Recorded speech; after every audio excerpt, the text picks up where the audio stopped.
3절입니다. 하나님 말씀은 예레미야 33장 2절에서 3절 말씀입니다. 예레미야 33장 2절에서 3절입니다. 이를 행하시는 여호와, 그것을 만들며 성취하신 여호와, 그 이름을 여호와라 하는 이가 이와 같이 이르시도다. 너는 내게 부르짖으라. 내가 내게 응답하겠고 내가 알지 못하는 크고 은밀한 일을 내게 보이리라. 아멘. 말씀 제목은 하나님의 요구 부르짖으라 라는 말씀입니다. 하나님의 요구 부르짖으라 라는 말씀으로 우리가 은혜를 나누려고 합니다. 우리가 이스라엘이 사울 왕을 중심으로 왕국이 시작됩니다. 그에도 불구하고 실질적인 하나님이 세우신 왕국은 다윗을 중심으로 시작됩니다. 다윗과 솔로몬을 중심으로 이스라엘의 전성기가 이제 화려하게 맞았고, 이후에 로보암과 여로보암 때의 남유다와 북이스라엘로 나눠집니다. 북이스라엘은 722년에 살마네살 왕에 의해서, 아시리아 제국의 살마네살 왕에 의해서 멸망을 당했고, 남유다는 이제 BC 586년에 느부갓네살 왕에 의해서 멸망을 당합니다. 그 전에 느부갓네살 바벨론 왕 느부갓네살이 세 번에 걸쳐서 남유다를 침공합니다. 1차 침공은 BC 605년에 있었고, 이때 1차 침공으로 여러분 아시죠? 다니엘과 사드락과 메삭과 아벳느고 같은 젊은 사람들이 많이 잡혀갔습니다. 2차 침공 때 BC 597년에 이제 그때 쳐들어와서 또 이스라엘을 쑥대밭으로 만듭니다. 왕을 교체하고 이제 요야긴 왕을 세우고, 이때 에스겔 선지자가 포로로 이제 이 시점에 잡혀갑니다. 그리고 이제 3차 침공이 옵니다. 이 3차 침공은 이제 고대에서 큰 제국이 한 나라를 공격할 때 처음부터 멸망시키진 않고 크게 세 번에 걸쳐서 공격을 합니다. 그래서 1차 침공 때는 얘네 나한테 조공 잘하면 그냥 살려줄게, 조공을 하지 않잖아요. 반기를 들면 두 번째까지는 공격을 해서 왕을 교체를 합니다. 그러니까 그래도 말 안 들으면 이제는 뭐 하느냐, 완전히 멸망을 시킵니다. 그게 지금 3차 침공입니다. 오늘 본문 말씀은 3차 침공을 배경으로 하고 있습니다. 이때 남유다의 왕이 마지막 왕이었던 시드기야입니다. 시드기야가 남유다의 왕이었고, 그리고 이제 바벨론 군대가 쳐들어와서 겹겹이 성을 이루어쌉니다.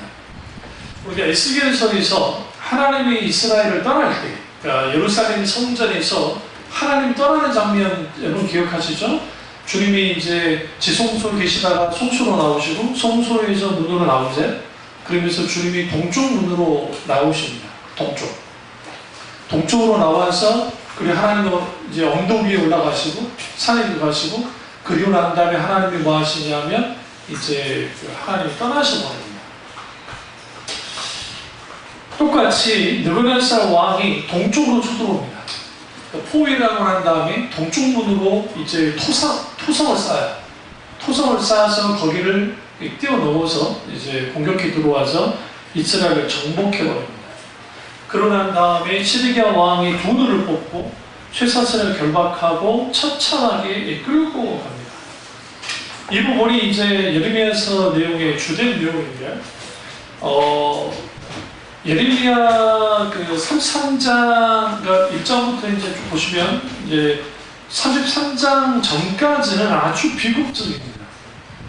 그리고 호독합니다. 메시지가 아주 강렬합니다. 뼈아픈 말씀들이 많이 선포됩니다. 그러다가 예레미야 30장과 33장이 되면 이제 거기서부터 서서히 메시지가 이제는 회복과 소망에 대한 메시지로 바뀌어지기 시작합니다. 절망 가득한 상황 속에서 이제 희망의 메시지가, 소망의 메시지가 이제 선포되는 겁니다. 그리고 오늘 본문에 있는 예레미야 33장이 예레미야서의 대전환이 되는 장이에요. 그러니까 우리가 여러분 성경 읽으실 때 이사야서 40장을 기점으로 분위기가 확 바뀌어요. 40장 전까지 아주 여기도 강력한 메시지가 소모되다가 남은 자를 향한 하나님의 회복과 은혜에 대한 말씀이 40장부터 이제 나타나기 시작합니다. 이도 똑같이 33장부터 이게 완전히 바뀌어지는 거예요. 그런데 33장 1절을 우리가 보셔야 되는데, 예레미야가 아직 시위대 뜰에 갇혀 있을 때에 여호와의 말씀이 그에게 두 번째로 임하니라. 이유는 뭐냐면 32장과 쭉 보시면 이제 느부갓네살과 신바벨론 제국이 쳐들어와서 뭘 무너뜨렸냐면 예루살렘 성을 무너뜨렸어요. 깨진 거예요. 성벽이 무너졌다는 것은 이제는 점령 당했다는 거죠. 그런데 아직도 누가 우리가 잘 아는 예레미야가 감옥에 갇혀 있던 거예요. 예전에 그 죽으면 죽으리라고 하는 그 단점 수기를 썼던 안희숙 사모님이 이제 쓰셨는데, 제가 그 어렸을 때 그 글을 보고 아주 뜨거워졌던 적이 있었는데, 그분이 이제 신앙을 지키기 위해서 그 신앙 때문에 신사참배를 거부했습니다. 사모님이. 그러니까 신사참배를 거부하니까 이제 잡아 가둔 거예요, 일본 놈들이. 그래가지고 매를 때리고 막 고문을 하고 하는데, 하필이면 그 감옥에서 폐병이 걸리신 거예요. 여러분, 그 당시 폐병은 사람 사망 정도입니다. 죽는 거예요. 근데 너무 감사했대요. 교도관들 오지는 않아요. 어려운가 봐. 그래서 일부러 교도관 이제 같이 수감된 사람한테는 개선을 안 했는데, 일본 놈 순사만 오면 교도관 오면 그런 거예요. 그러니까 겁나가지고 오지를 않고, 그러다가 이제 사형을 시키겠다고, 이제 죽이겠다고, 그런 말들이 막 보니까 이제 하나님께 기도한 거죠. 이제 이렇게 되면 하나님, 뭐 죽으면 죽는 거니까 어떻게 하겠습니까? 하면서 전도나 마음껏 하다가 죽자 하고 이제 막 사람들 전도한 거죠. 그러고 난 다음에 극적으로 해방이 돼서 살아나셨어요. 일본 놈들이 도망치다 그냥 도망치지 않았습니다. 주의로인도 죽이고 갔어요. 근데 거기도 죽인단 말이 있었는데 그 교도소장이나 그놈들이 막 도망쳤어요. 그러니까 살아남으셨다는 거죠. 그러니까 이건 똑같아요. 이건 좀 다른 케이스긴 하지만 나라가 멸망했어요. 근데 예레미야를 가둔 사람은 시드기야 왕이 가뒀어요. 악한 왕이기 때문에.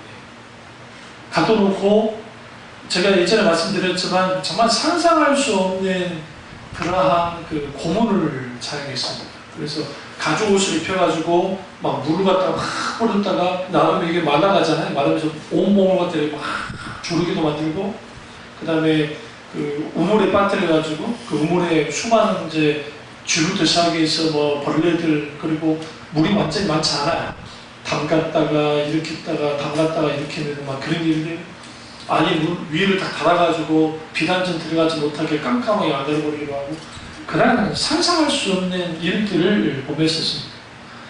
그럼에도 불구하고 예레미야는 여전히 이스라엘이 멸망할 거라고 예언했어요.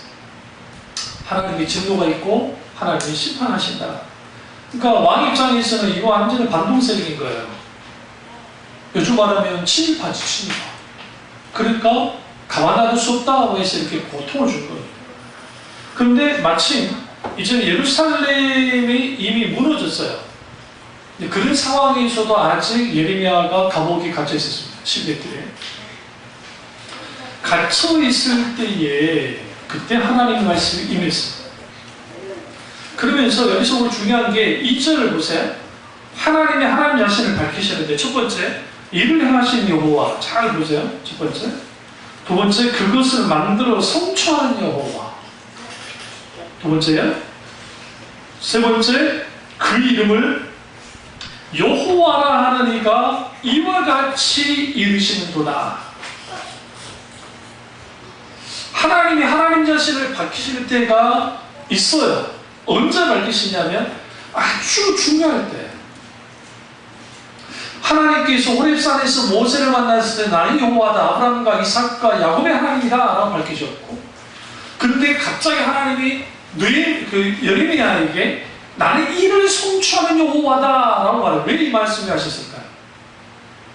이것은 모든 역사를 주관하시는 분이 하나님이시라는 거예요. 오늘 이 모든 일이 느부갓네살이 잘나서 이 일이 벌어진 게 아니라, 바벨론 제국이 그들이 강했기 때문에 예루살렘을 점령할 수 있던 게 아니라, 나 여호와가 이 일을 성취했다는 거야.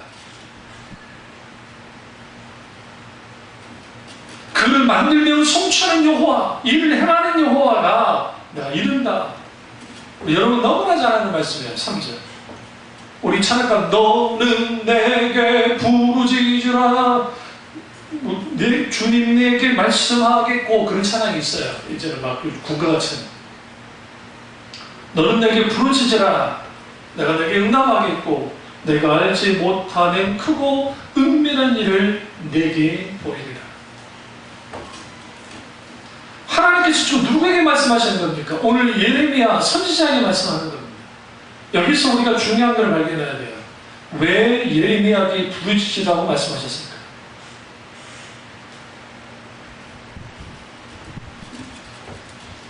선지자 예레미야가 기도를 중단한 거예요. 왜 기도를 중단했느냐? 엄밀히 말하면 기도할 이유가 없었습니다. 왜? 그의 예언대로 예루살렘이, 이스라엘이 멸망했어요. 다 무너졌어요. 아마 아우성소는 소리 불타는 걸 다 들었을 겁니다. 심해 때렸어요. 누가? 예레미야. 근데 그 시점에 하나님의 말씀이 그에게 임했습니다. 너는 부르짖어야 된다. 오늘 말씀 제목이 뭡니까? 하나님의 요구, 부르짖으라. 왜 부르짖으라니까? 부르짖어야 돼. 오늘 많은 사람들이 내가 기도할 수 없는 상황이기 때문에 기도하지 못합니다 라고 말합니다. 물론 그렇습니다. 우리는 기도하고 싶어도 기도하지 못할 때가 있어요. 너무 큰 문제를 나갑니다. 그런 상황에 누가 놓이느냐? 예레미야가 있는 거예요. 도대체 내가 기도할 수가 없어. 다 무너졌기 때문에. 그토록 원치 않는 이스라엘이 멸망했어요. 납니다. 나라가 멸망했다고요. 뭐가 좋아서 기도하겠어요? 근데 하나님이 그에게 오셔서 너는 내게 부르짖어야 된다고. 왜? 내가 내게 응답하기. 뭘 응답하시느냐? 내가 알지 못하는 크고 은밀한 일을 내가 보이기 위해서 너는 부르짖으라는 거예요. 여기서 재밌는 게, 여호와의 말씀이 11일 뜰에 갇혀있을 때 두 번째를 냈다는 거예요. 이 말은 뭘 의미하냐면, 여호와의 말씀이 예레미야에게 그렇게 자주 임하지 않았어요. 고통받고 있습니다. 거의 혼자 방치되시피 됐어요. 그래서 예레미야서를 보시면 예레미야가 계속 하나님께 뭐라고 하는지, 날 죽여주십시오 라고 그래요. 제발 나 고통스러우니까. 지금 여러분 호세아의 메시지와 예레미야의 메시지가 완전히 극명하게 다른데, 호세아의 메시지는 아주 사랑을 강조해요. 물론 호세아는 동시대 사람은 아니지만, 그런데 그 예레미야는 철저하게 회개를 촉구합니다. 대놓고 죄를 지적을 해요. 싫잖아요. 얘들도 잘못한 걸 지적하면 싫어하는 판에 왕을 향해서도 그 말을 하니 뭐가 좋겠어요. 그러니까 오는 것은 뭐밖에 없어요? 핍박이에요. 고난이에요. 얼마만큼, 그러니까 성경의 그 선지자 중에 가장 큰 고통을 받은 사람이 누구냐? 예레미야. 예레미야를 따라갈 사람이 없어요. 아니 엘리야는 도망쳤잖아요. 실제로 그 고통을 받지 않았잖아요. 그런데 예레미야는 실질적인 고통을 받았어요. 그를 죽는 게 나을 만큼의 상황 가운데 있었단 말이죠. 근데 문제는 뭐냐면, 실리들에 갇혀 있다가 그의 모든 것들이 무너졌어요. 뭐가 무너졌냐면, 이제는 더 이상 내가 할 게 없는 거예요. 왜? 예루살렘 멸망했으니까. 멸망해버렸으니까. 근데 선지자에게 하나님의 말씀이 임했습니다.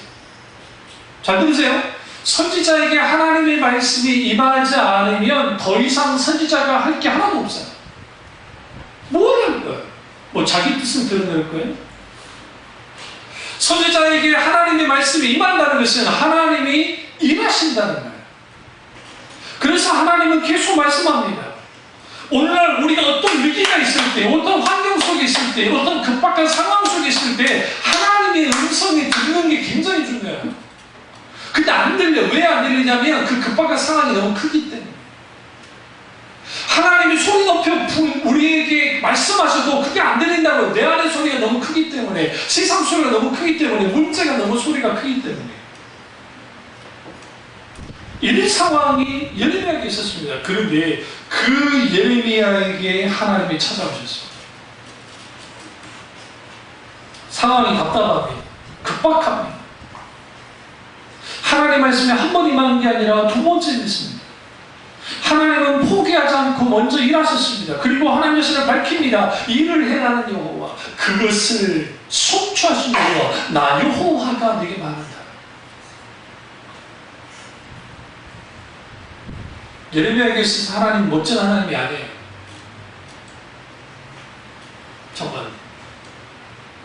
호세아와 동시대 선지자가 아모스라는 선지자인데, 아모스 선지자는 공의를, 하나님의 공의를 드리고 있어요. 법을. 그래서 아모스 선지자는 그 엄청난 핍박을 받아요. 동시대. 메시지가 상상을 초월해요. 오늘날에 있는 그 대보고하는 사람들 있죠? 저주. 속이는 저울. 속이는 저울. 하나님이 가장 싫어했어요. 소위 기독교인들 중에 장사한다는 사람들, 폭리취하는 사람들 있죠. 기업을 하면서도 폭리취하는, 그가 하나님을 향한 엄청난 큰 대적이에요. 우리 그게 죄가 아니라 생각하잖아요. 아모스서를 보세요. 거기에 일반 개인이 있는 것, 그 다음에 그 권위자들, 그러니까 우리로 말하면 좀 공무원들, 뭐 권력자들, 뭐 그런 사람들, 그들이 가난한 자와 약한 자를 돌보지 않고 강한 자 편에 서서 불의를 저지르는 것에 대해서 하나님이 분기하시는 거예요. 그래서 아모스서에 뭐가 나와요? 금식이 나오죠. 금식이. 어떤 금식이 나와요? 그러니까 이걸 최하수 목사님이 이게 문맥을 따지지 않고 그냥 그 구절만 가지고 그냥 그럴듯한 책을 써서 베스트셀러 한 적이 있는데, 그 금식의 능력이라는 책이 있어요. 근데 거기에서 말하는 금식은 그걸 말하는 게 아니에요. 그러니까 금식이 흉악한 결박을 푼다라는 말씀이 있어요. 그 암수에 보시면. 근데 거기서 말하는 금식은 그걸 말하는 게 아니고, 거기는 그 아모스를 통해서 뭐라고 하는 메시지가, 너희가 금식해라. 어떤 금식이라냐? 행동의 금식. 다시 말하면 가난한 자를 돕는 것이, 그것이 참된 금식이라는 거예요. 차라리. 그걸 통해서 가난한 자들과 묶인 자들의 결박을 풀 수 있다라는 게 그게 말씀이에요. 그런데 그냥 구절 하나 가지고 앞뒤 문맥 다 상관없이 그걸 가지고 우리 한국교회 한참 금식 열풍이 일었을 때, 막 40일 금식 기도가 유행일 때 금식하면서 해야 된다. 우리 형님 그 노예 목사님들 중에 천하 목사님들이 교회 가도 좀 다 힘들잖아요. 요즘에 좀 큰 교회들도 힘들어요. 우리 교회 같은 경우는 늘 힘들었으니까 그러려니 하죠. 그러니까 늘 우리는 아멘토 했으니까 그러려니 살아요. 뭔지 아시죠? 응? 근데 이제 그러는데, 그러니까 목사님들이 힘드니까 금식 기도를 들어가는 거예요. 그래서 10일 금식 기도 하니까 우리 형이 그랬던 거예요. 목사님 드시면서 기도해. 뭐 힘들게 그렇게. 그러다 몸 상하고 마음 상하면 어떡하려고 그래. 아, 그거 아니에요. 그래도 금식하면서 기도하려고 그래. 그걸 통해서 목사님이 뭔가를 이루려고 한 게 아니라 지금 목회가 너무 답답하고 힘드니까 금식이라도 해야 내가 살겠다는 거예요. 응? 그럼 여러분, 우리가 그렇게 그 말씀, 메시지가 왜곡이 돼서 막 금식기도에 대한 능력이 있어. 그때 당시 막 금식기도하면 부르짖어 기도하잖아요. 그러니까 부르짖어 기도한다는 게 뭘지를 몰라요. 여기서 부르짖는다라는 것은 내 창자가 끊어지듯이 하나님 앞에 뭐 하는 거예요? 호소하는 거예요, 사실. 근데 초점은 무엇에 있냐면 내게 있지 않아요. 내게 있는 게 아니라 내가 이제는 모든 것을 하나님께 뭐 하는 거예요? 그러니까 그 뭡니까? 나의 전 존재를 다해서 하나님 찾는 행위가 부르짖는 행위. 그게 그냥 내가 실제로 물리적으로 막 큰 소리 낸다는 차원이 아니에요. 내 심령 깊은 곳에서부터 이렇게 우르는 거예요. 지금 그것을 누구에게 요구해요? 하나님께서 예레미야에게 요구하고 계십니다. 그래서 우리가 여기서 중요한 게 선지자는 지금 기록을 중단한 상태에 있고 이제는 그대로 끝났다고 절망한 상태에 있고 하나님은 말씀하고 계세요. 이게 이제 우리와 하나님과의 이러한 모습이에요. 전형적인. 하나님은 여러분 늘 말씀하시고 우리는 늘 침묵할 때가 많아요. 환경 가운데, 상황 가운데, 문제 속에서. 그런데 하나님 말씀이 이미 있습니다. 여기서 가장 중요한 게 뭐냐면 하나님의 말씀은 공간의 지배를 받지 않습니다. 하나님의 말씀은 환경의 지배를 받지 않습니다. 하나님의 말씀은 시간의 지배를 받지도 않습니다. 하나님은 언제든지 말씀하십니다. 자유롭게 찾아오십니다. 그리고 말씀 안에서 살아가라고 말합니다. 그리고 우리에게 뭐라고 말합니까? 여러분 부딪히셔야만 한다. 하나님의 말씀이 시위대의 감옥에 있는 예레미야에게 있습니다. 이때 예레미야의 상태가 어떤 상태이냐면 거의 죽기 일보 직전 같은 상태였어요. 실제로 육체적으로 쇠해졌지만 심령은 이미 죽은 거나 다름없었어요. 그런데 하나님이 찾아오셨어요. 하나님의 말씀이 임하지 않으면 많은 사람들은 상황과 환경과 사람에게 사로잡혀요. 그래서 우리는 답답한 현실 속에서 하나님의 말씀이 내게 임해야 돼요. 적어도 예레미야는 하나님의 말씀을 들었다는 겁니다. 하나님의 말씀이 임하지 않으면 답답하는 게 당연한데 오늘날 너무나 많은 사람들이 하나님의 말씀이 주어지지 않아도 들려지지 않아도 답답해하지 않아요. 이게 문제죠. 하나님의 말씀이 여러분의 삶 속에 임하고 있습니까? 하나님의 말씀을 묵상하려고 말씀을 펴놨는데 아무 말씀도 들리지 않습니까? 이거 심각한 거예요.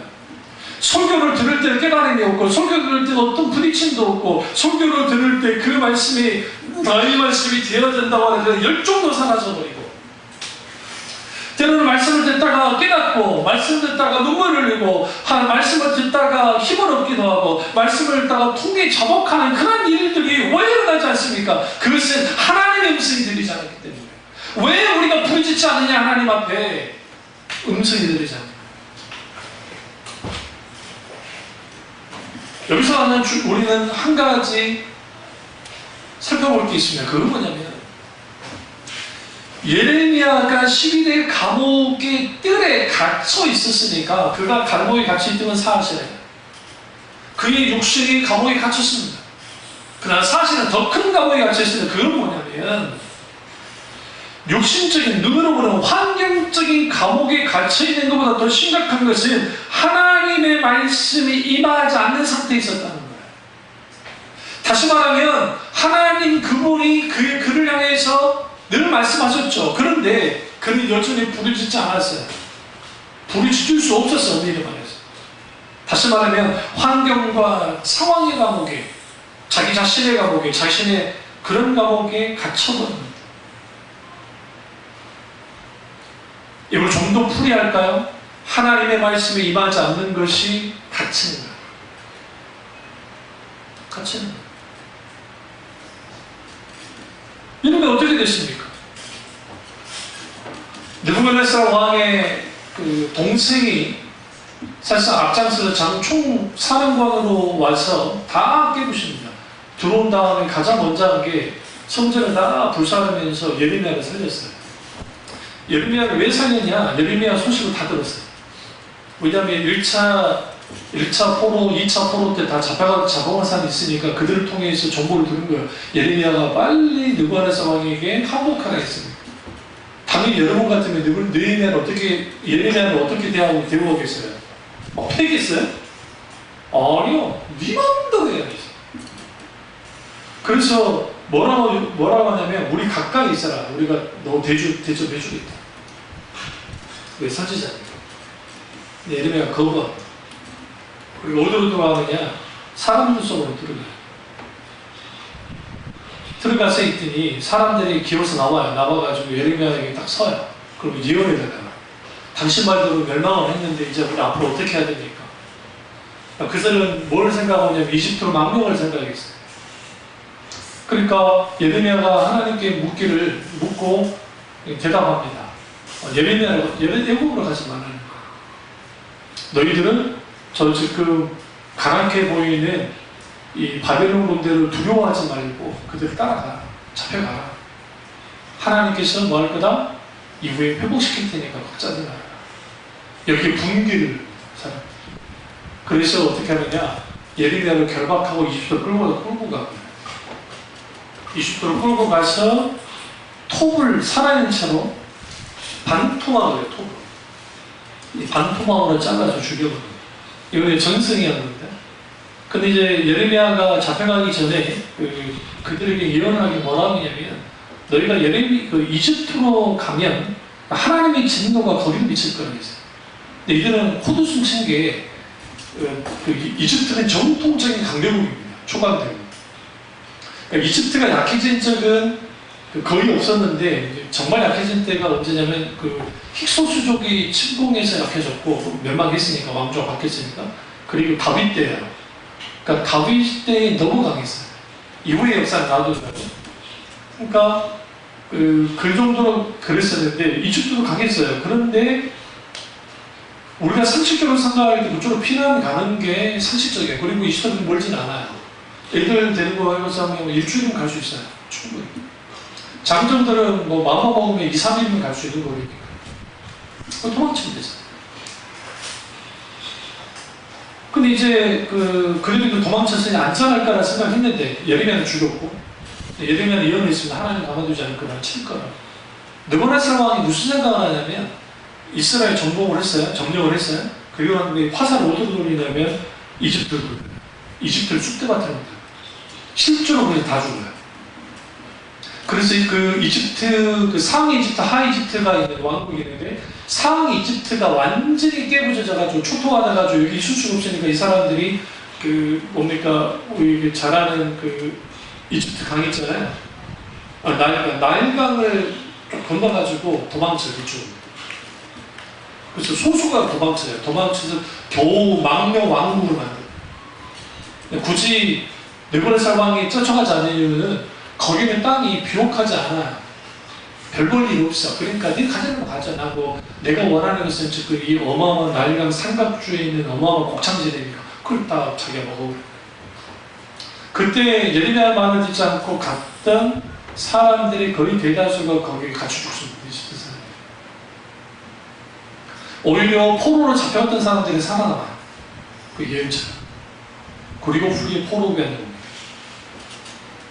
이처럼 예레미야는 하나님 앞에 깨어있던 사람이지만, 문제는 뭐냐면 나라가 멸망하는 모습을 보고 너무너무 눈물 많이 흘렸어요. 그래서 예레미야의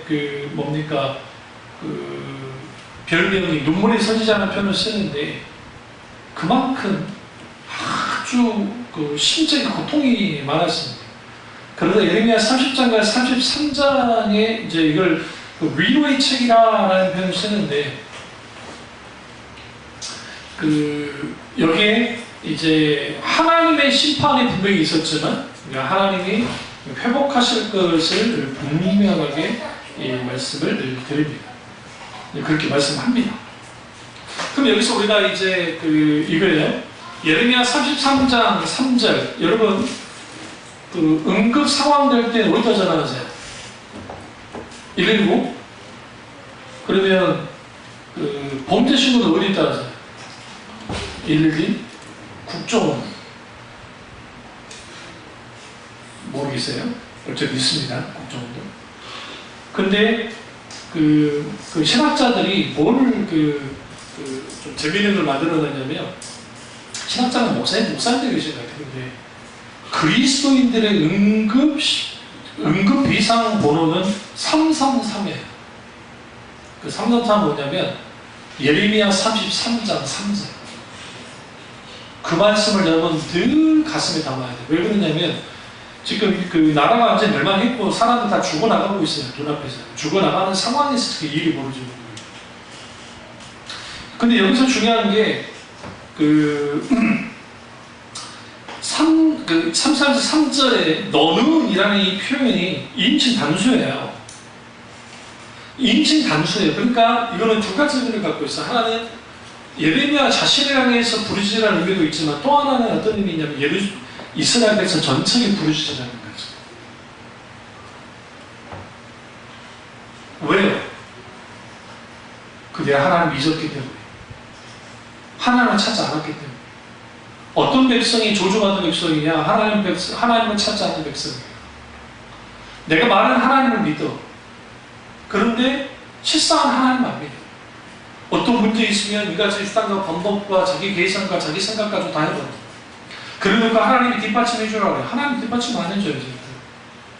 하나님이 시작한 일이 아니면, 하나님이 역사하는 일이 아니면 하나님 뒷받침해 주지 않아요. 왜 그러냐면 하나님은 주권자이기 때문에. 주권자.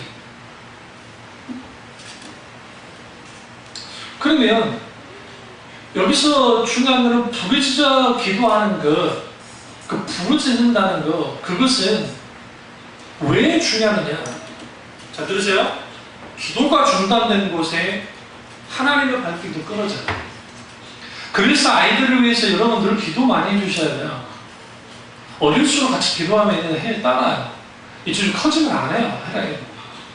그래서 식사기도 같은 거 여러분 부모님들이 잘 체크해라 이유가 뭐냐면, 식사기도를 계속 하다 보면, 여러분 우리 이제는 초원의 집 생각나세요? 초원의 집에서 우리 그 밥 먹을 때 막 손잡고 막 기도하잖아요.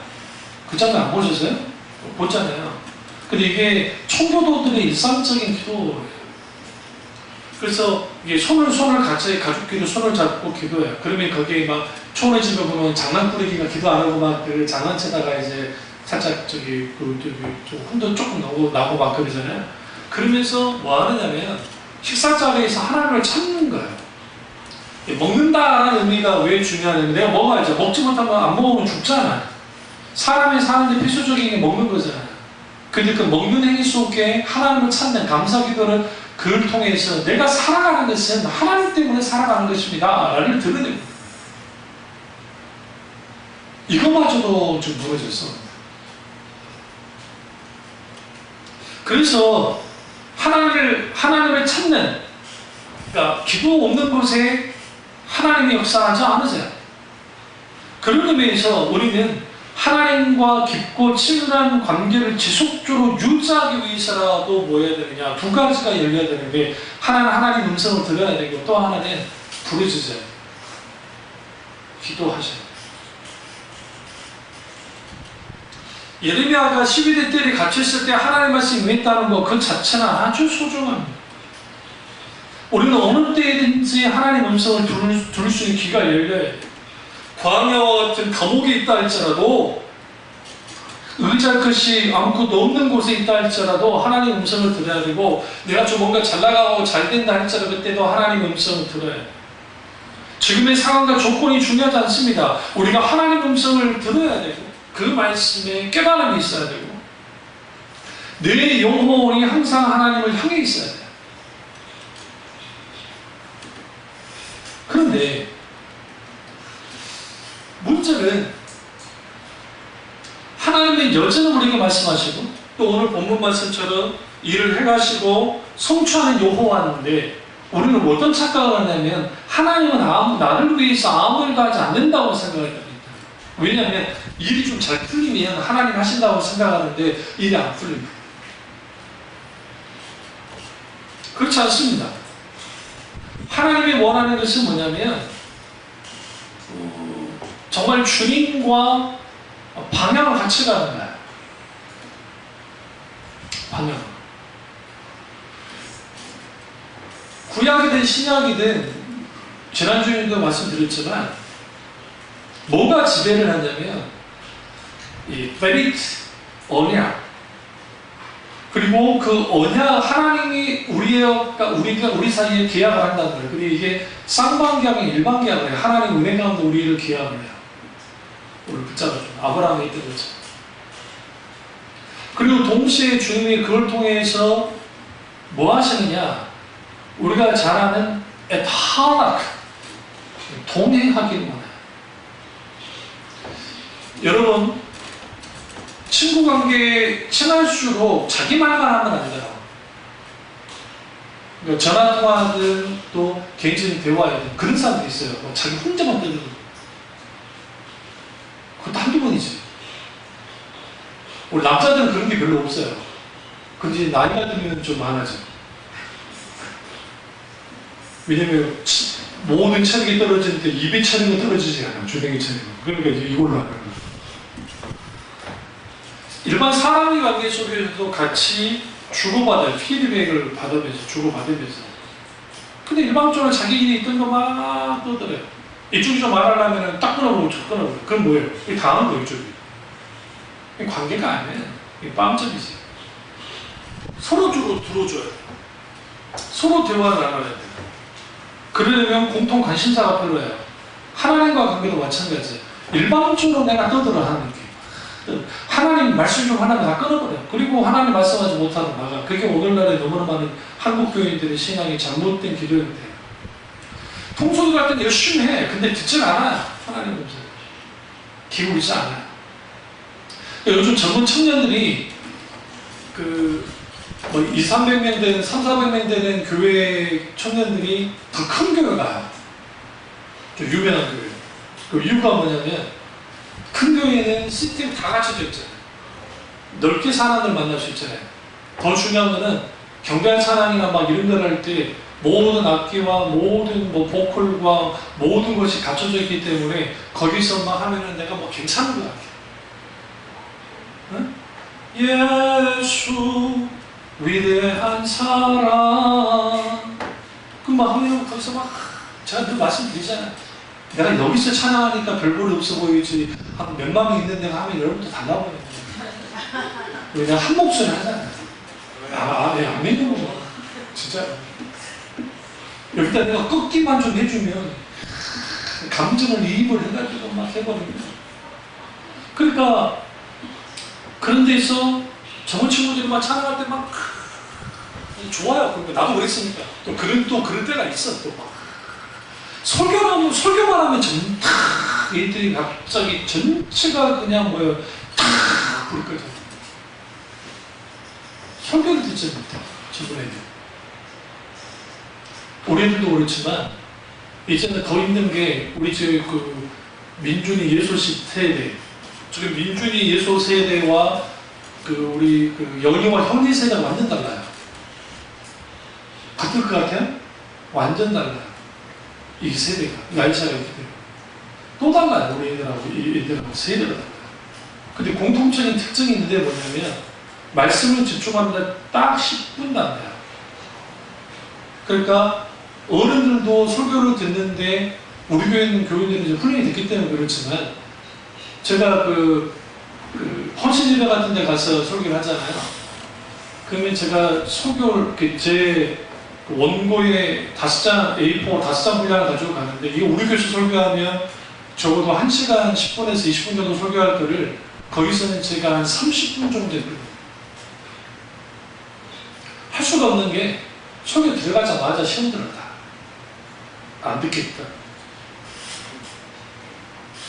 저쪽까지 막 했다가 가장 심한 게 성가대요. 어느 교회나 성가된 거 같죠. 다 그렇지 않죠. 그래도 또 개중에 막 조금 잘 들어. 너무 잘 들어도 내가 부담스러워. 그럴 때는 말 실수하면 안 되는데. 근데 왜 그러느냐? 하나님의 음성을 들어본 적도 없고 하나님의 말씀 맛을 본 적이 없어요. 그러니까 드라마 발표라는 게 나오잖아요. 그런 걸 통해서 좀 설교 좀 읽어요. 다운 받으셨나요? 안 받으셨죠? 받으셨어요? 안 받아도 상관없어요. 그냥 여러분 자문 듣고 싶으면 드라마 바이블 자문하면 그 자문 쭉 나와요.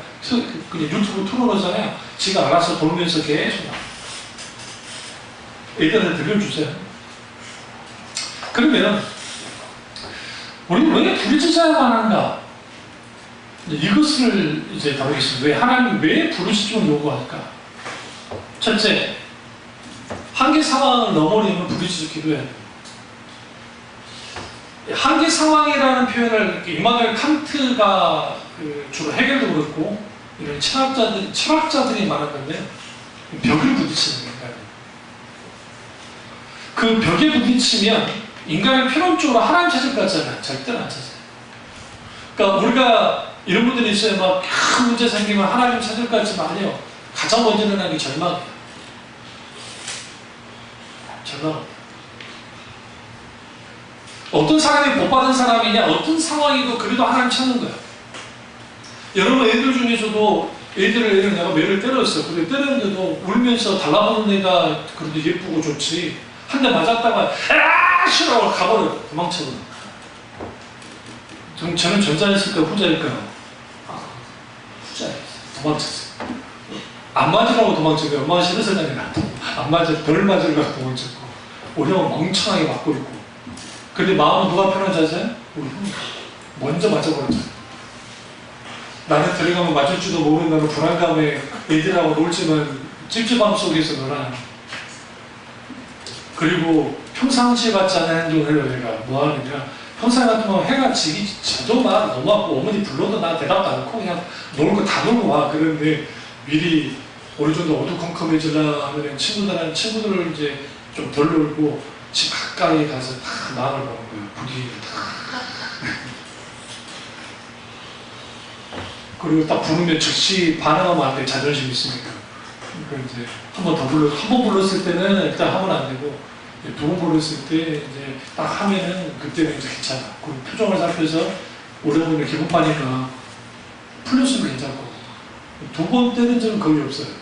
그래서 그렇게 가가지고 가요. 하나님께서 우리에게 원하는 게 뭘까? 어떤 상황과 환경과 요건이 마련됐을 때 어떤 상황과 상관없이 하나님을 찾는 사람, 그 사람 너무 많아요. 다윗이 왜 하나님의 놀라운 사랑을 받았냐면요, 다윗은 어렸을 때 그 양치기로 살았잖아요. 양치기에 살면하는 게 아주 정말 여러분 비참해요. 그러니까 우리는 너무 목가적으로 생각하는데, 여러분 요즘 뭐 방송이나 뭐 정부에서 전원 다음에는 전원으로서 사람들이 살 거다 막 그러잖아요. 그거 실제로 그런 것 같지만 후회하고 많이 돌아와요. 첫 번째 이유가 병원 때문에. 나이가 들면 피로증을 많이 아프게 돼요. 많이 아프게 되기 때문에 병 가까이 있기 때문에. 그러니까 이제 그렇게 되고, 또 하나는 여러분 상상할 수 없을 만큼 일이 많아요. 생각보다 할 일이 많아요. 그러니까 덜 부딪히고 덜 겸손하지만 또 그 못지않게 내가 치료해야 될 대가들인데 그걸 생각지 않고 막 가는 사람도 있다. 근데 우리가 어떤 상황에도 어떤 환경 속에서도 그 상관없이 하나님을 찾는 것이 아주 소중해요. 그래서 다윗은 목동 시절이나 자기가 왕이 됐을 시절이나 심지어는 아도람한테 쫓겨서 발람이 이렇게 아들한테 압살롬한테 쫓겨서 도망칠 때도 똑같이 하나님을 부르짖고 찾아요. 심지어는 죄를 짓고 난 다음에도 부르짖어요. 목소리 꺼있고 누우면서 하나님. 마치 A처럼. 오늘 우리가 그런 자세를 회복하지 못하면 우리는 뭐 하게 되냐면, 하나님의 말씀이 우리 가운데 전해지지 않고 우리가 부르짖지 않게 될 때 기도 없는 자리에 하나님의 역사도 없고 기도 없는 곳에 하나님이 함께할 리가 전혀 없어요. 아이들한테 학교 오갈 때에 무슨 기도 시켜야 돼요? 오갈 때 하나님 함께 해달라고. 전 학교 다닐 때 학교 미리 가서, 물론 교회 먼저 드렸지만 기도하고 나면 학교 가서도 기도를 했어요. 학교 끝나고 나와서 학교 교회 와서 기도하고 집으로 왔어요. 그러니까 교회 먼저 와서 기도하고 그 다음에 가고 와서 기도하고 하고. 근데 왜 학교에서 기도했느냐? 우리 때 아주 우리 반이나 또 애들 중에 거친 애들이 많았기 때문에 그들을 위해서 충분히 기도해요. 하나님. 또 선생님을 위해서 기도하고. 군대 있을 때도 마찬가지예요. 군대 있을 때에도 제가 양심선언을 하려고 했다 했잖아요. 딱 갔는데 보니까 이게 비리가, 나 같은 말좀 쫄병의 눈에도 비리가 보이는데, 그러면 그 안에 들어가면 얼마나 큰 비리들이 있겠어요. 근데 가슴 아팠던 것은 그분들 중에 상당수가 교회 다니는 분들이 있어요. 말도 안 돼. 아주 집사, 뭐 집사, 뭐 그런 사람. 차마 용기가 안 났어. 어머니가 눈에 뜨는 거죠. 내가 그랬다가는 우리 어머니가 어떻게 될까? 그러니까 밥으로 그게 사업가 굉장히 힘든데 내가 그것까지 해버리면 그래서 어머니 생각도 나고 하니까 그래서 꾹 참고 이제 기도했죠.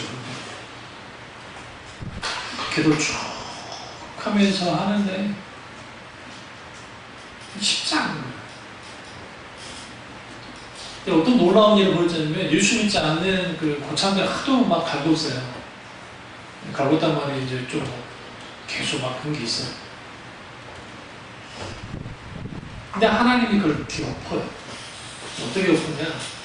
지들이 문제 생기면 나한테 와서 상담을 해요. 전도사는. 지금 교회 안 다니거든요.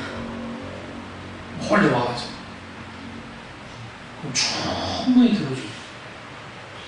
그럼 기도해줘요. 하나님도 허락해봤죠. 그러니까 나를 그렇게 괴롭히는 사람들이 하나씩 하나씩 칼을 내고 변론도 많이 썼어요.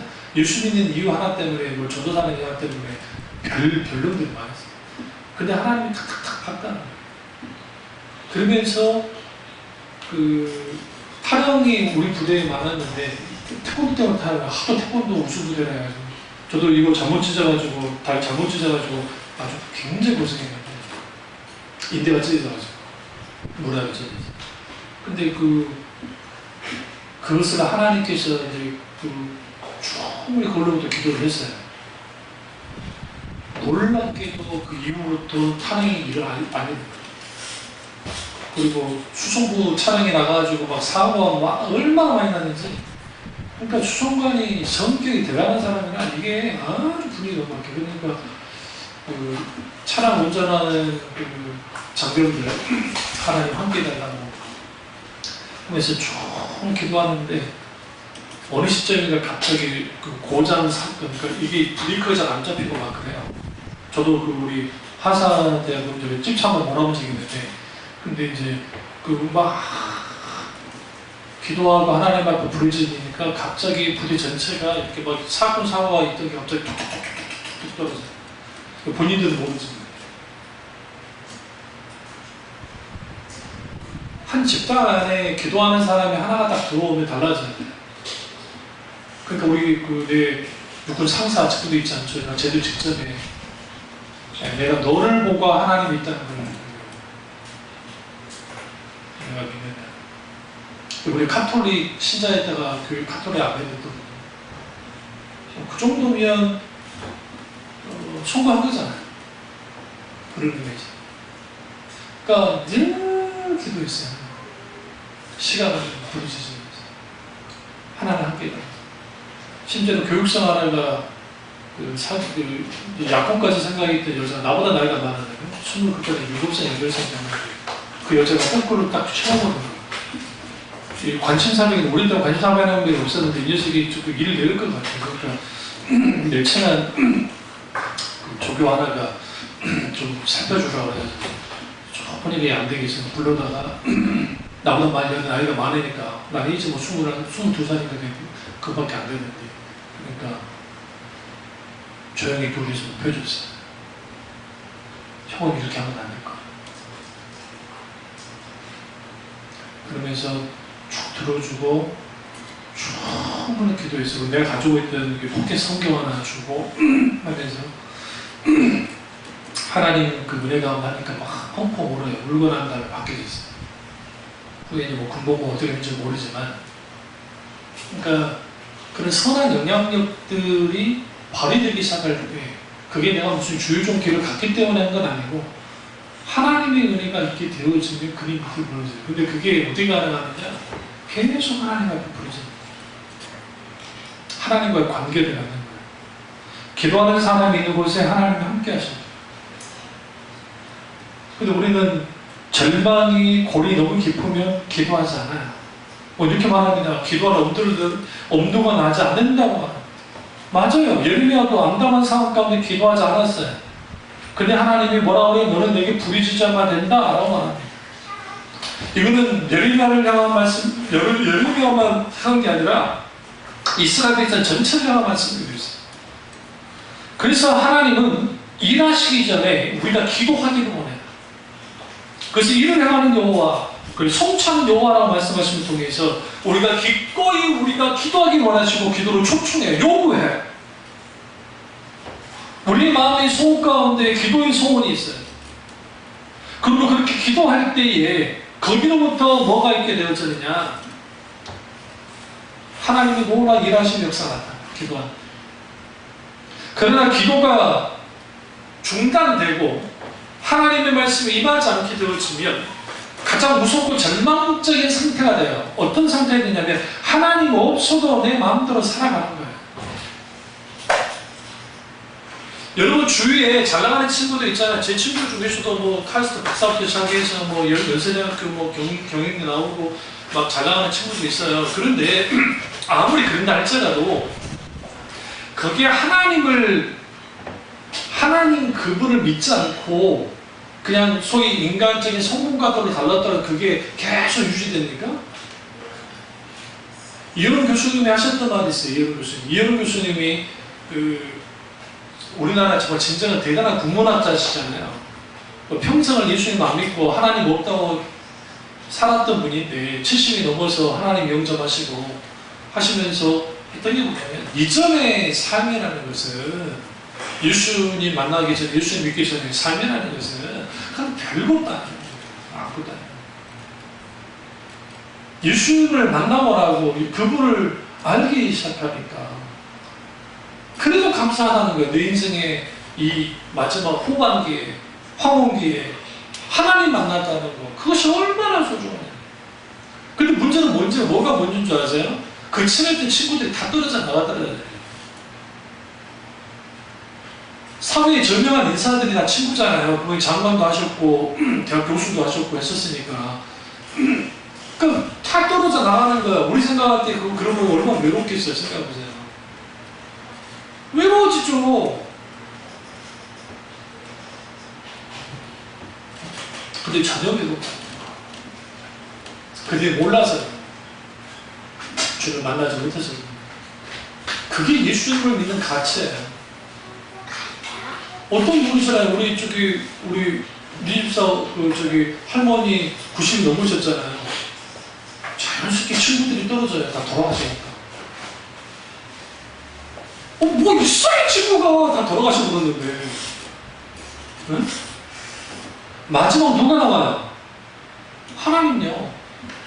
여러분 부모가 남는 게 아니에요. 내 주위에 내 옆에는 누군가 남는 게 아니라 모든 인생은 처음은 하나님으로부터 시작했고 마지막 하나님께로부터 가게 되어 있어요. 근데 왜 하나님께서 우리에게 부르시라고 하느냐? 하나님은 우리의 상황, 환경, 여건을 너무 잘 아니까 그것도 있지만 하나님이 지금 나를 통해서 이루고자 하는 일들이 있어요. 오히려 고난 중에 고통 가운데 그러니까 부딪히라는 거예요. 저희 어머니가 손 좀 떼어놓고 했다가 응급 상황이 벌어져 후에 피가 다시 막 터지고 해가지고 난리가 나가지고 우리 형이 피를 다 받아내고 막 그랬는데 교인들은 말은 하진 않았는데 우리 어머니 말이 그 고통이 너무 심해서 죽었으면 좋겠다는 만큼 피가 여기서 막 하니까 대장 쪽으로 계속 피가 흘러들어가는 이 상상할 수 없는 그 고통 그걸 또 다 받아내는 형 지금 문제 생산하네 또 이제 그런데 근데 그랬을 때 뭘 놓고 기도할 거예요? 그러니까 그 부분에 있어서 계속적으로 하나님께 계속 순간순간 기도하는 거예요. 우리 어머니 부딪혀서 기도하는 거죠. 그 속에서 하나님이 하고자 하는 일들, 다시 말하면 우리가 왜 부딪히자 되느냐? 부딪힐 때 절망하지 않아요. 부딪힐 때 다시 일어날 수 있어요. 부딪힐 때 우리 앞에는 두려움이 사라져요. 하나님께 부르짖을 때 드디어 내가 뭐 할 수 있어요? 힘차게 하나님 주신 놀라운 능력을 가지고 나아갈 수 있어요. 그게 누구였어요? 예레미야였어요. 하나님은 감옥에서 너를 나오게 해주겠다고 먼저 말씀하지 않았어요. 지금 너는 기도의 자리로 나오라는 거예요. 가장 시급한 것은 12대 감옥 뜰에서 나와야 돼요. 여기 12대 감옥 뜰이라는 게 우리 여론생활이 좋은 게 아니라 지하에 파가지고 거기다가 지금 사람 아예 그냥 그 뭡니까 상상할 수 없는 그런 감옥. 그런 데에서 나오게 한 크기인데 하나님은 그게 아니라 네가 내게 부리져야 내가 액션을 취하겠다는 거야.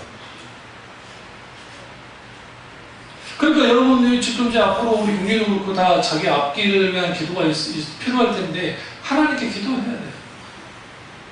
어떻게 하나님 인도하실지.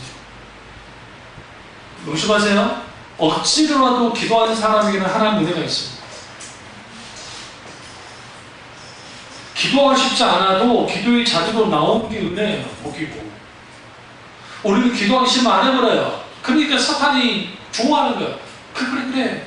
뭐 기도해봤자 뭐하니? 뭐 응답이 되기를 하니? 그렇다고 뭐가 되기를 하니?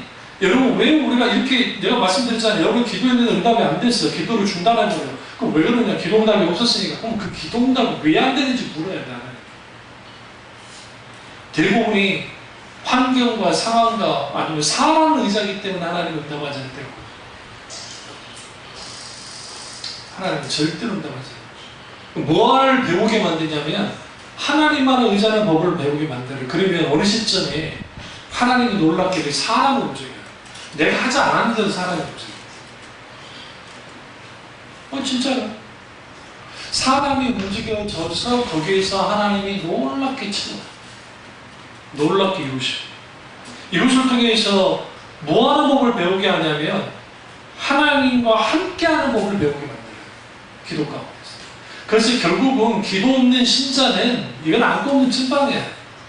겉만 번지르는 것이고 그리고 대부분이 대표기도를 하는 걸 보면 이 사람이 지금 일주일 동안 영적으로 어떤 상태에 있는지는 분명하게 드러나고 이게 여기서 무슨 언어 그럴싸한 어느 구사란 말이 안 해요. 무슨 지 아시죠? 막 그럴싸하게 막 하나님 무서우지 않으시고 막 달관하듯이 막 기도하는 사람들이 있어요. 근데 실제로 그 안에 정말 자신의 신앙 고백과 성령의 인도를 따라서 기도하는 거 아닌가 굉장히 중요해요. 그러니까 여러분 기도할 때에 대표 기도든 뭐 개인 기도든 상관없어요. 성령의 인도가 가장 중요해요. 저는 늘 말씀드리잖아요. 제가 병원 신방 같이 기도할 때 저는 다른 목사님들 기도보다 투박하다. 왜? 성령이 모셔드렸어요. 주님 만져주세요. 이 주님 만져주시면 속으로 뭘 생각하고 뭘 기도하고 오냐면 주님 내가 어떻게 기도하기 원하십니까? 이 사람을 위해서 뭘 해야 되기 원하십니까? 주님 뭘 만지기 원하세요? 감동이 오면 성령의 기름 부어 주옵소서. 예는 주님도 기름 부어 주옵소서. 예 주님 더 만져주세요. 이때는 뭐 하고 있어요? 나 스스로 좀 속으로 주님이 지금 내게 어떤 사인을 보내는지를 계속 난 속으로 듣고 여러분 그걸 알아야 돼요. 성령님 오시면 예 주님 그때는 이미 생각합니다. 그러다가 딱히 하나 어느 시점에 막 기름 부음이 큰 거예요. 시집 가서 어머니 같은 경우에도 절대로 목사님 기도 안 받겠다 하다가 이제 더 안 좋아지시니까 가서 기도해드렸잖아요. 기도를 해드렸는데 난 미리 준비하고 가는 사람은 아니니까 그때 만져서 하는데 손 대자마자 기분이 오고 그때는 신나. 하나님 함께 있어. 근데 어떤 사람은 대놓고 잡아놓고 머리를 이렇게 해주고 싶은데도 안 돼. 안 돼, 기분 거. 근데는 놀랍게 별거 아닌 것 같은데 지나간 것 같은 하나님 놀랍게 만지시고 있어요. 그걸 통해서 하나님이 뭘 배우게 만드냐면 하나님과 함께하고 하나님과 함께 반응하고 하나님으로 말미암아 모든 것이 되어지는 것을 배우도록 합니다. 그래서 여러분 우리는 하나님께 부르짖을 때 하나님에 대한 기대감을 가지고 부르짖어요. 기도할 때 가슴이 뜨거워야 됩니다. 이걸 경험하지 못한 사람들은 그 기도의 기쁨을 몰라요. 그래서 우리는 이 신명막측하게 하나님 일을 하시는데 온갖 요소를 하나님이 갖고 있다는 거죠. 근데 하나님이 일하실 때 경탄할 일들을 보여주세요. 이 말씀 끝내겠습니다. 지금 잠실에 목사님이 교회를 옮기는 그 과정까지 하나님의 기적적인 것이 있어요. 참여중앙교회가 이쪽으로 옮기게 된 것도 하나님의 개입하신 것입니다. 저희 내적 감동을 강력하게 명목동이라고 그런 데만 봤는데도 계속 하나님의 감동 가운데 아니라는 거예요. 그래서 그때 저 나간 사람들을 싫어했어요. 여러분들 모르겠죠. 굉장히 싫어했어요. 자기도 명목적으로 오게 모르겠어요. 근데 계속 기도하는데 하나님은 그게 아니라고 계속 쌓이는 거죠. 근데 이제 이 주위에는 자리가 없잖아요. 그 교회에. 갑자기 하나님 대적 감동 가운데 뭔가를 보라라고 감동이 주셨고 하니까 정확하게. 근데 이제 여기 와서 처음 내가 만나가지고 하니까 사모님하고 그리고 사모하고 좀 아는 좀 안면이 있는 사이였는데 안 그래도 우리 쪽으로 연락을 하려고 했었는데 좀 이상하게 생각할까봐 하지 않았다고. 그러면서 그 목사님하고 만난 이야기하고 그리고 제가 일단 가게 하고 오니까 여러 목사님들이 와가지고 이거 파괴하고 하더라고. 해달라고 막 그런 거예요. 근데 그 목사님 그럴 수가 없었죠. 왜 그러냐면 거기에서 이제 하나님 일하심이 있었거든요. 그리고 이쪽으로 오고. 그러니까 그건 아니고 거기도 마찬가지예요. 거기는요 그 건물 거저줄 테니까 오라는 거예요. 꿈에서 꿈을 꿨다. 목사님이 지금 안 좋은 상황이 있는데 우리 건물을 갖고 있어서 그러셨잖아요. 우리 교회 건물하고 1층에 뭐 전세, 그것도 뭐 말이 전세지 아주 싸게 그냥 거저 사다시피 됐으니까 와서 목회하시라. 그때 그 대전에서 목회하실 때 그 교회는 이상이 없었어요. 근데 갑자기 건물주가 바뀌면서 이게 이제 이 상황이 이상하게 나가지고 그냥 이게 그냥 공중분해 되고 그러니까 목사님이 갖고 있던 모든 돈이 다 날리게 되고 그때는 호심 친 거예요. 목사님이 내가 좀 멀쩡하게 목회하면 왜 내가 거기를 가. 그 일 벌어지고 난 다음에 이제 전화를 했더니 안 그래도 그분이 기다리고 있던 거예요. 목사님 빨리 오시라. 그래서 광명을 올라온 거예요. 광명에서 한 7년 있으면서 내가 그 알죠. 지하에 교회 있으면서 하나님 어떻게 하셨는가. 거기서 추스린 거예요. 그러면서 하나님이 또 사람 붙이셔서 지금의 잠실 그 있잖아요. 그 새마을시장 그쪽에 있는 그쪽으로 신천역 앞으로 지금 이제 잠실 사내역이지만 거기로 와서 처음에는 공짜로 있게 하겠다 했다가 거기에 노른자잖아요. 그 암 걸린 그 집사님이 거기 그 여자 집사님이 건물주였는데 이분이 암 걸리고 하니까 이제 마음이 약해져가지고 하나님의 센치했는데 이제 수술도 잘 되고 나올 것 같으니까 이제 거의 나오니까 이제 마음이 변해가지고 다시 돌 달라간 거예요. 그래서 이제 그 260만 원인가 월세를 내면서 했어요. 그래도 그 상가 내에서는 싼 편인 거예요. 그 상가 내에서 워낙 강남이 비싸니까. 그러면서 좀 더 올리고. 그러니까 하나님이 거기서 인내하면서 여러 가지 막 스토리가 많아요. 저는 너무 가까우니까 너무 잘 알아요. 그때부터 하나님께 부르셔서 기도하는 거죠. 그러면서 지금의 하나님이 기적적으로 일들을 막 이루어요. 그러니까 사람 어디 있으면요 기회가 많았어요. 이분이 돈 벌 기회가. 그러니까 어떤 집사님이 한 분이 막 땅 주겠다는 분도 있었고 어떤 분이 막 그런 분들이 있었는데 기도하니까 아닌 거예요. 하나님. 그러니까 하나님의 길을 계속 서니까 미련해 보이는데 그 미련함 속에서도 하나님을 계속 보시잖아요. 그 하나님 밀어버리세요. 이번에 그 위임식 하는데 저는 아마 우리 교회 장로님이 안 세워주면 위임식 못할 건데 저는 위임식도 못하고 끝날 수 있어요. 그러니까 목사님 대다수가 교회 얇으면 위임식도 못해요. 위임 목사가 못해요. 그러니까 그런데 난 너무 좋았어. 마치 위임처럼. 근데 그 행사 못한 그 순서 맡은 목사님들이 부러워요. 그게 어떻게 가능해요? 남모르는 부르짖으세요. 어떤 상황이도 하나님을 찾는 거예요. 그 길을 따라가는 거예요. 그러면 거기에서 하나님이 뭐 하시냐면 내가 생각지도 않았는데 그런 일이 벌어질지 어떨까라고 있으면 하나님 이루어버려요. 그래서 우리는 기도하면서 기대감을 잃지 않아야 돼요.